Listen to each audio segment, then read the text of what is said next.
खुलुमबाय गिबियावनो नोंथांमोन बयनिसिमबो गोजोन फुंबिलिनि गाहाम हामलायनायखौ बावहरनायजों लोगोसे सोरजि दा क्रिएटिभिटी चेनेलाव बरायनानै लाग्रोनाय जालायबाय। दिनै 12 अक्ट'बर 2023 मायथाइनि माखासे गोनांथार निउस आपडेटफोरखौ नोंथांमोननि सिगाङाव फोरमायथिना होनो आवगायनाय जालायबाय। नोंथांमोनहा नायनानै मोजां मोनोब्ला लाइक खालामगोन, शेयार खालामगोन होनना आसा खालामबाय। लोगोसे चेनेलाव गोदान फैदोंब्ला साबस्क्राइब खालामनानै लानो थाखायबो गुरै खावलायबाय। बिदिब्ला जोङो दिनैनि माखासे गोनांथार खौरांफोरखौ खोनासंलांदिनि। बड'लेण्ड मुलुगसोलोंसालिनि भाइस चेन्सेलरखौ लानानै दिनै आसामनि गिबि मन्थ्रि डक्टर हिमन्त बिश्व शर्माया खौरांगिरिफोरनि गेजेरजों बायदिसिना बाथ्रा बुंथिनायखौ नुनो मोननाय जादों। थारैनो जों बयबो मिथिगौ दुलाराय बर' फरायसा आफादजों लोगोसे गुबुन गुबुन दोलो आफादफोरा थांनाय माखासे समनिफ्रायनो Bodoland इउनिभार्सिटिनि vice chancellor professor Laishram लादु सिंहखौ माखासे आयेन बेरेखा हाबाफोर मावनायनि थाखाय बिबाननिफ्राय एंगारनांगौनि थाखाय गोबां बायदिसिना हाबाफारि लानानै धरना लोगोसे सोमावसारबोबाय थानायखौ नुनो मोननाय जादों। नंगौ, बेबायदिनो मैयाबो आसामनि गिबि मन्थ्रि डक्टर हिमन्त बिश्व शर्माया बड'लेण्ड ओनसोलाव गुबुन गुबुन जायगायाव बायदि हाबाफारि बेखेवफैनायखौ नुनो मोननाय जादों, जेराव बिथाङा खौरांगिरिफोरनि सिगाङाव बुंथिनाय बायदिब्ला Bodoland इउनिभार्सिटिनि vice chancellor professor Laishram लादु सिंहखौ आङो मालाबानो बिबान नागारनानै थांनो थिनखांबाय। लोगोसे आसामनि सोलोंथाइ मन्थ्रि डक्टर रनज पेगुआबो बिबान नागारनानै थांनो थिनबाय।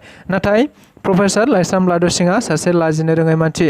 बियो गुबुन गुबुन मानसिमोनब्ला दाहालागै बिबान एंगारनानै थांसिगौ, नाथाय मानि थाखाय बेबायदि बिबान दासिमबो एंगाराखै बेखौ जों मिन्थिया। बेनिखायनो बड'लेण्ड ओनसोलनि सासेबो रायजो राजाफोरा बेखौ मोजां मोनैखाय लोगोसे मानो दासिमबो एंगारनानै थाङाखै बेखौ लानानै आयेननि गेजेरजों बिथांखौ थाबैनो बोख्लायनाय जागोन होनना खौरांगिरिफोरनि गेजेरजों बुंथिनानै होदों आसामनि गिबि मन्थ्रि डक्टर हिमन्त बिश्व शर्माया।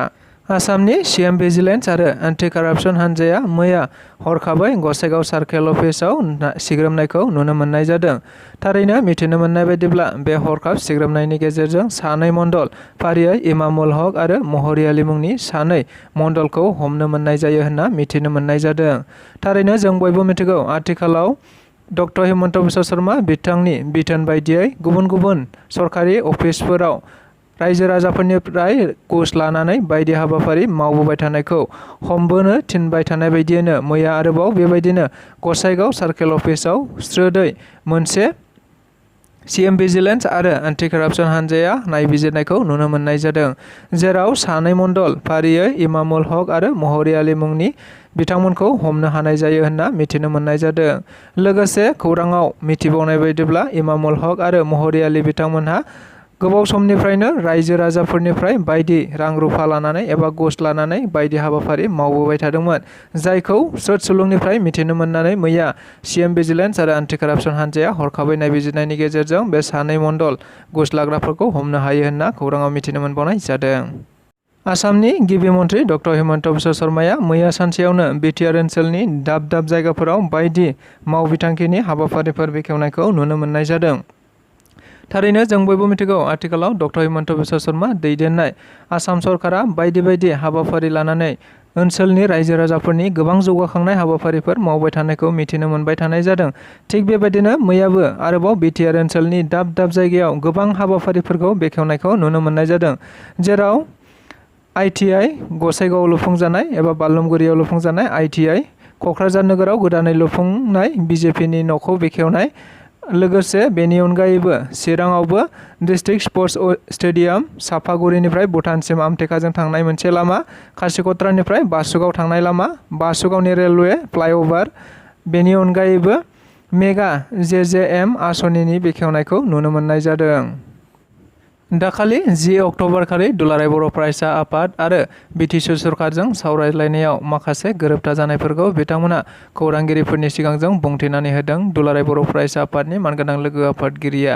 थारैनो जों बयबो मिथिगौ दुलाराय बर' फरायसा आफादा गोबाव समनिफ्रायनो Bodoland इउनिभार्सिटिनि vice chancellor professor Laishram लादु सिंहखौ बड'लेण्ड इउनिभार्सिटिनिफ्राय थाबैनो होखारनांगौ एबा बड'लेण्ड इउनिभार्सिटिनिफ्राय थाबैनो बिथांखौ बोख्लायनांगौ होननानै दाबि दैखांबाय थानायखौ मिथिनो मोनबाय थानाय जादों।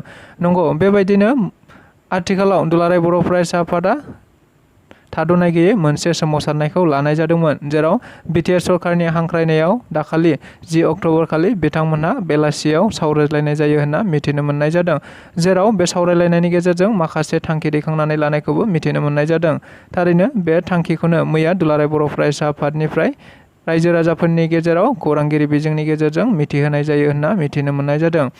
थारैनो दुलाराय बर' फरायसा आफादनि मानगोनां लोगो आफादगिरि खोरोमदाव औवारी बिथाङा खौरांगिरिफोरनि सिगांजों बुंथिनानै होनाय बायदिब्ला गिबियाव बिथांमोनहा दुलाराय बर' फरायसा आफादनि बे दाबिखौ एबा बड'लेण्ड इउनिभार्सिटिनि भाइस चेन्सेलरखौ थाबैनो होखारनांगौ होननानै आसामनि गभर्नर बिथांनो लाइजाम दैथायहरनायाव लिरफानांगौ होननानै बुंदों।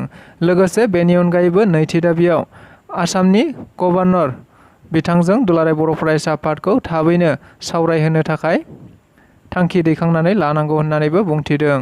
बेनि अनगायैबो 16 आरो 17 नाग मोनसे भिजिट फैगोन बड'लेण्ड इउनिभार्सिटियाव, जायखौ लानानै दुलाराय बर' फरायसा आफादा बड'लेण्ड इउनिभार्सिटिनि मोजांखौ हास्थायनानै आन्दलनखौ दोनथ'नाय जायो होनना थांखि दैखांनानै लानाय जादों। लोगोसे बिथांमोनहा खौरांगिरिफोरनि सिगाङाव बुंथिनानै होनाय बायदिब्ला नाग भिजिटआ जाखांनायनि उनावनो थारैनो बड'लेण्ड इउनिभार्सिटिनि भाइस चेन्सेलरखौ होखारनाय जायाब्ला 9 अक्ट'बरनिफ्रायनो सोमावसारनाया थाद'नाय गैयै सोलिफिनगोन होननानैबो खौरांगिरिफोरनि सिगांजों रोखायै बुंथिनानै होनायखौबो मिथिनो मोननाय जादों।